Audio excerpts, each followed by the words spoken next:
छात्रों, मैं जितेंद्र मणि त्रिपाठी,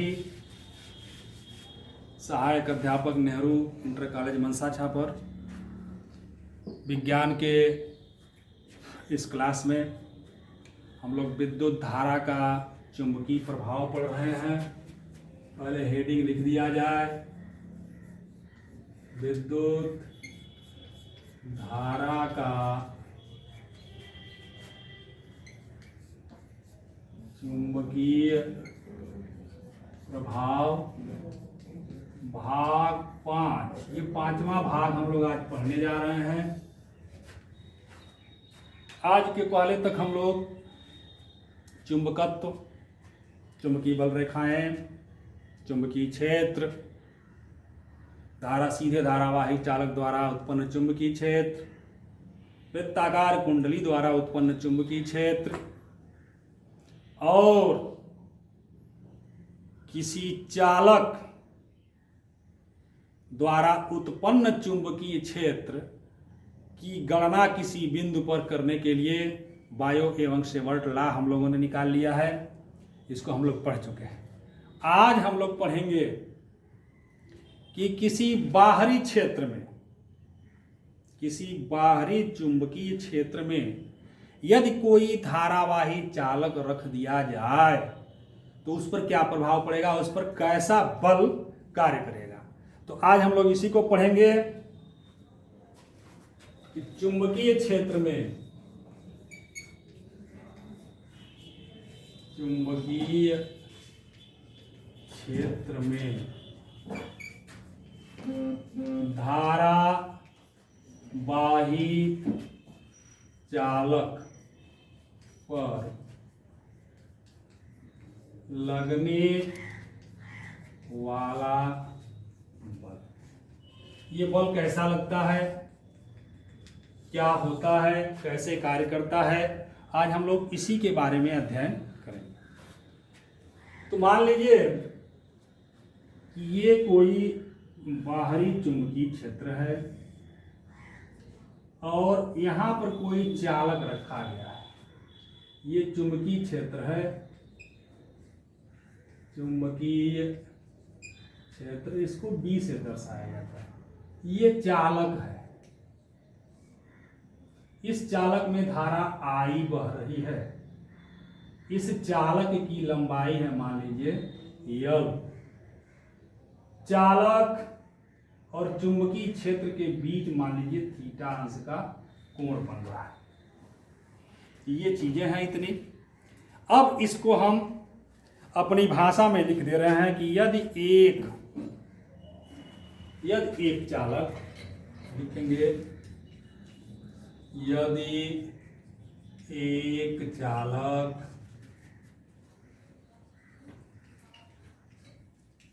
चुंबकीय क्षेत्र B में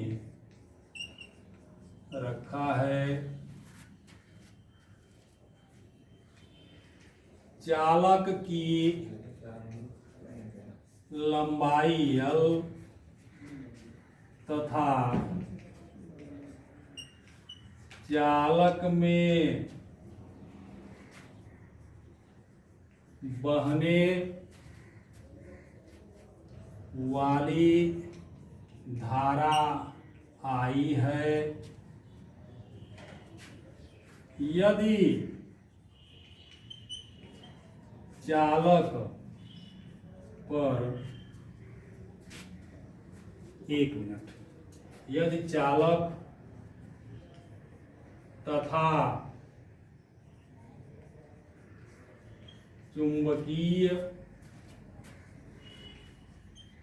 क्षेत्र B के बीच का कोण थीटा हो तो चालक पर लगने वाला बल F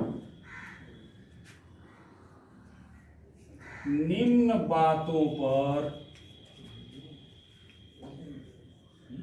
निर्भर करता है। किन किन बातों पर निर्भर करेगा? तो सबसे पहले नंबर 1, चालक पर लगने वाला बल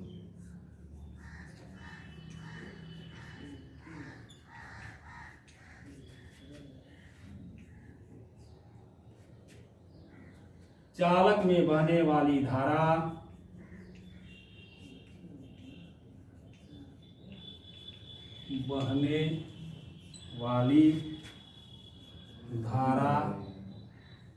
के अनुक्रमानुपाती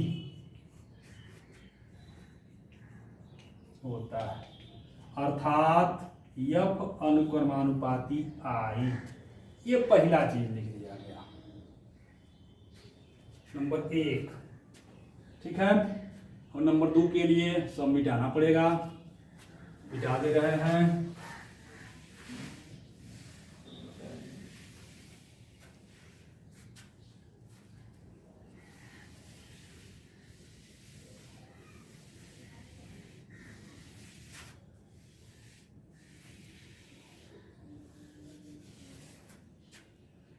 नंबर 2, चालक पर लगने वाला बल, चालक पर लगने वाला बल चालक के लंबाई के अनुक्रमानुपाती होता है, अर्थात F अनुक्रमानुपाती F। तीसरी चीज, चालक पर लगने वाला बल, चालक पर लगने वाला बल चुंबकीय क्षेत्र की तीव्रता के अनुक्रमानुपाती होता है, अर्थात F अनुक्रमानुपाती B। नंबर 4, चालक पर लगने वाला बल चालक तथा चुंबकीय क्षेत्र के बीच के कोण के साइन के अनुक्रमानुपाती होता है, अर्थात F अनुक्रमानुपाती साइन थीटा। ये 4 चीजें हैं जिन पर बाह्य चुंबकीय क्षेत्र में रखे किसी चालक पर लगने वाला बल निर्भर करता है। पहला, चालक में बहने वाली धारा के अनुक्रमानुपाती, चालक के लंबाई के अनुक्रमानुपाती, चुंबकीय क्षेत्र की तीव्रता के अनुक्रमानुपाती, चालक तथा चुंबकीय क्षेत्र के बीच बने कोण के साइन के अनुक्रमानुपाती। यदि इन चारों को मिला दिया जाए, इन चारों को मिला दिया जाए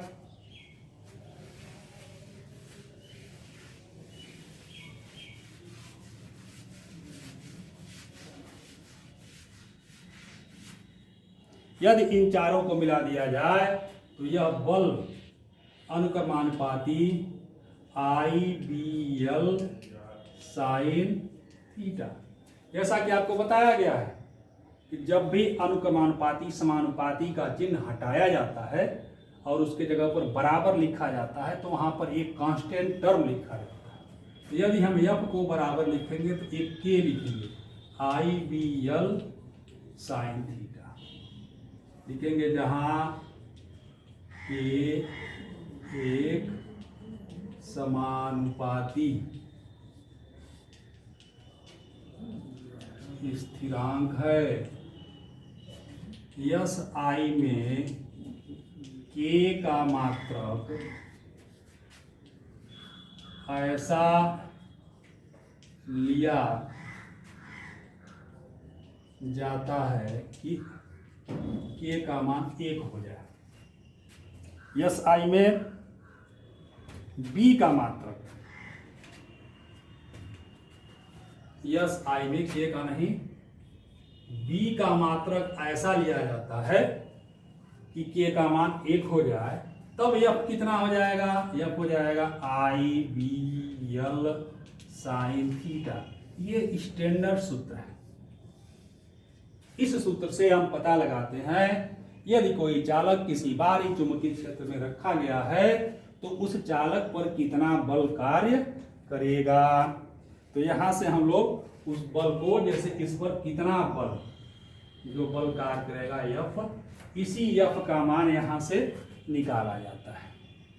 अब हम लोग देखेंगे कि क्या कुछ विशेष परिस्थितियां बन रही हैं। तो हम इसको मिटा रहे हैं, ध्यान दीजिएगा, नोट कर लीजिएगा इसको।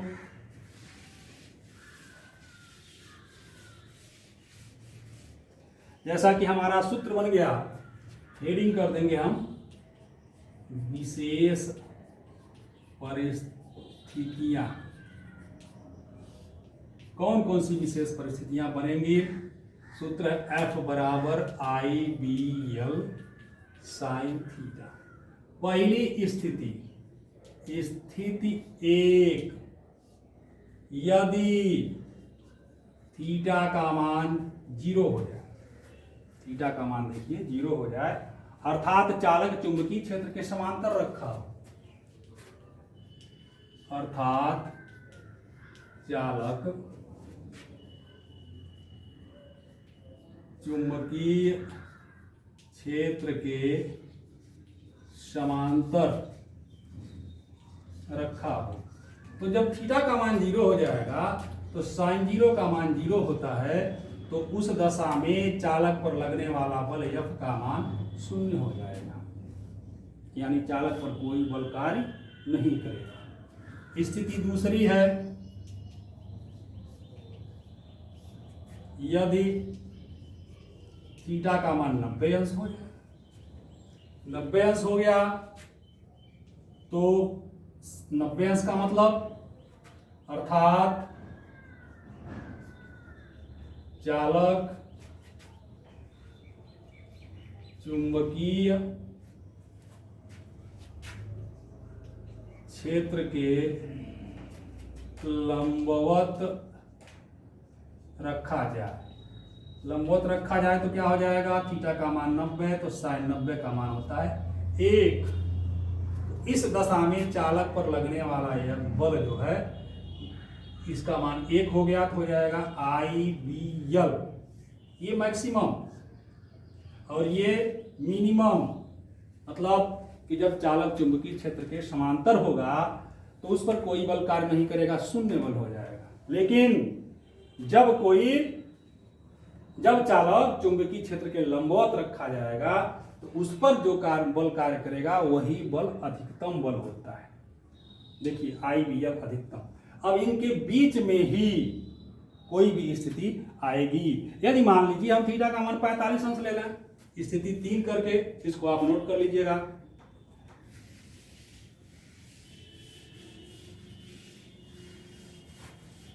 स्थिति 3 क्या हो जाए, स्थिति 3 यदि थीटा का मान 45 अंश हो जाए तो साइन 45 का मान होता है 1/2। तो उस पर कितना बल कार्य करेगा, आई बी एल बटे करड़ी में 2। तो ये 0 और 90 अंश के बीच का ही है, 0 से अधिक है और आई बी एल से, चूंकि करड़ी में 2 से भाग दिया गया है तो उससे कम है। तो इस प्रकार हम देखते हैं कि जब किसी बाहरी चुंबकीय क्षेत्र में कोई चालक लंबवत रखा जाता है तो उस पर अधिकतम बल कार्य करता है, जिसका परिमाण होता है IBL।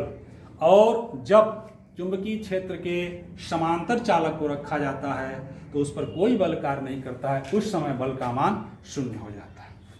अब हम लोग चुंबकीय क्षेत्र का मात्रक निकालेंगे। चुंबकीय क्षेत्र का मात्रक, इसको मिटा दें।